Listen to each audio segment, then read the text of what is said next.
Баршаңызға қайырлы күн достар, сіздермен бірге Фатима, менің каналыма қош келдіңіздер. Бүгін біз оңай әрі тез жасалынатын таңғы ас жасаймыз. Бұл таңғы астың ерекшелігі панкейктердің арасына банан қосыламыз. Осылай банан қосу арқылы өте пайдалы таңғы ас жасаймыз. Бізде бір қамырдан 20-ға жуық панкейктер шықты. Қараңыздар, осындай үлкен болып шығады панкейктеріміз. Өте жұмсақ, дәмді болып шықты. Ал ендеше жасауды бастайық. Ең алдымен бізге керегі 3 штук банан. Осы банандарымызды шанышқының көмегімен езіп шығамыз. Бұл жерде біздің банандарымыз осындай пюре сияқты болуы қажет. Сосын барып, осы бананымызға 150 грамм шекер қосамыз.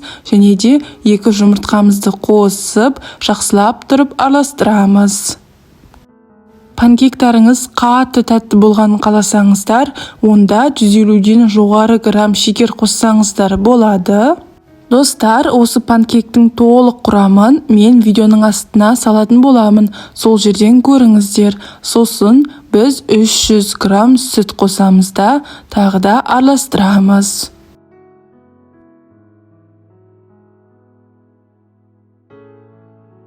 Келесі кезекте ұнның кезегі.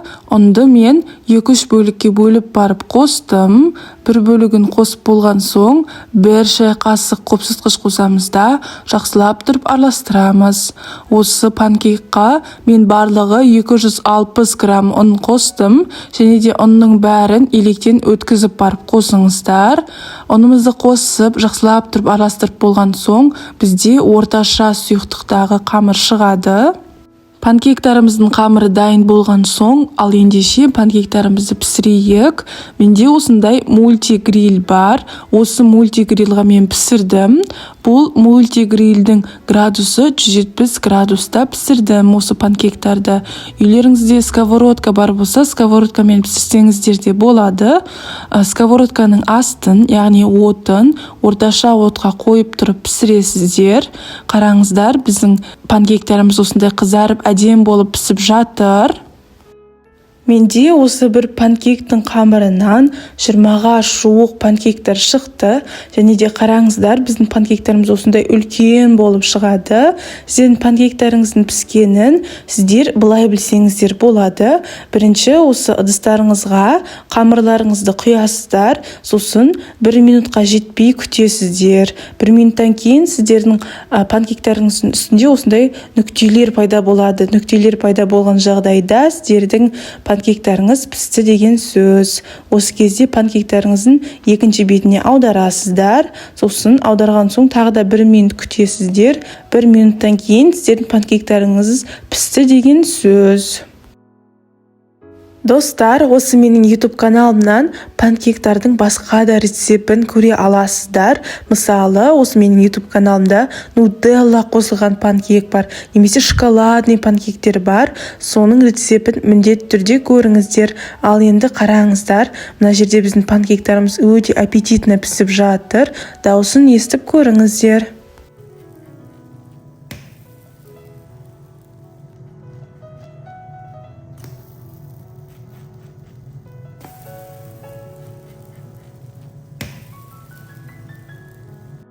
Осы панкейктердің пісіп жатқан дауысын естіген соң, сіздер де жегілеріңіз келіп кеткен шығар, я? Сіздер де осы панкейкті міндетті түрде жасап көріңіздер. Қараңыздар, сіздерге ортасын бөліп көрсетемін.